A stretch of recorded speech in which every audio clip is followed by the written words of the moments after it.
తిరుపతిలో ఆర్ఎం ఆఫీస్కి తిరుగుతున్నాం, ఎక్కడికంటే అక్కడికి తిరుగుతున్నామండి. తిరిగినప్పుడంతా ఉద్యోగాలు ఇస్తామంటారు.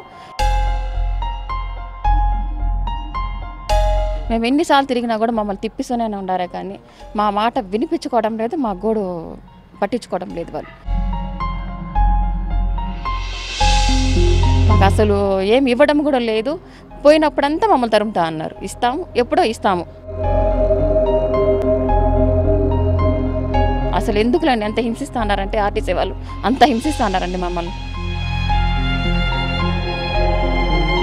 ఆర్టీసీలో ఉద్యోగం చేస్తూ ప్రమాదవశాత్తు లేక అనారోగ్యంతో మరణిస్తే ఆ ఉద్యోగి కుటుంబంలో భార్యకు గాని వారసుడికి గాని ఉద్యోగం ఇవ్వాలన్న నిబంధన ఉంది.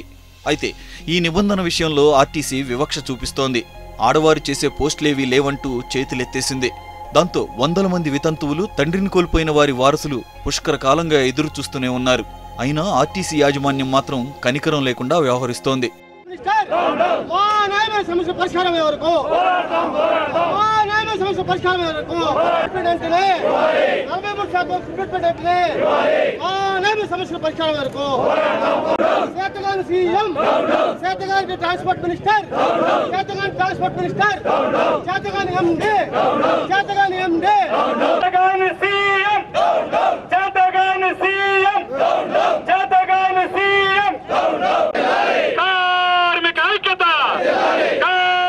రాష్ట్ర వ్యాప్తంగా 330 మంది మహిళలు దశాబ్ద కాలంగా ఉద్యోగాల కోసం ఎదురు చూస్తున్నారు. ఒక్క చిత్తూరు జిల్లాలోనే 45 మందికి ఉద్యోగాలు ఇవ్వాల్సి ఉంది.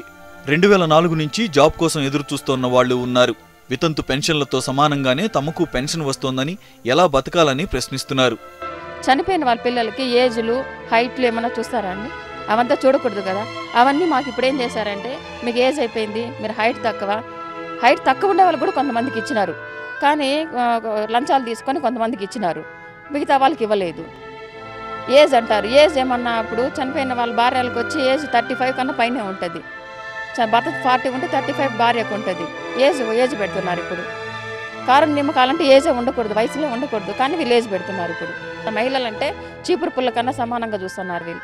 వాళ్ళు అసలు మహిళలు అంటేనే పట్టించుకోవడం లేదు. ఇప్పుడు ఒకప్పట్లో చంద్రబాబు నాయుడు కూడా ఏం చెప్పారు, మహిళలకి ఇస్తాం మేము జాబులమ్మా, మహిళలు అక్క చెల్లెలు అని చెప్పారు. మేము కూడా ఉన్నాం పార్టీలో, కానీ మాకే ఇవ్వడం లేదు.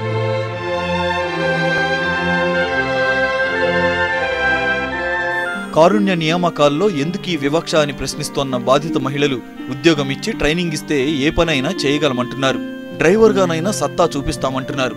ఆఖరుకు ఊడ్చే పనిచ్చినా చేస్తామంటూ దీనంగా వేడుకుంటున్నారు.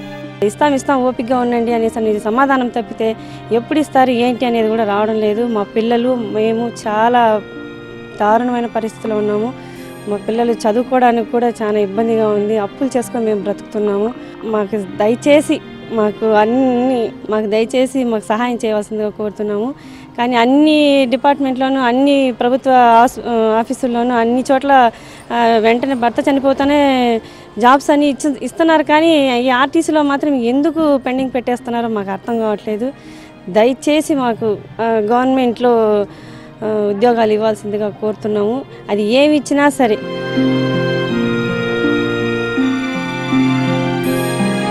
మంత్రి నుంచి ఆర్ఎం వరకు కాళ్లరిగేలా తిరిగినా ఎవరూ పట్టించుకోవడం లేదని, కనీసం ఇప్పుడైనా ఉద్యోగాలిచ్చి తమ కుటుంబాలను ఆదుకోవాలని కోరుతున్నారు.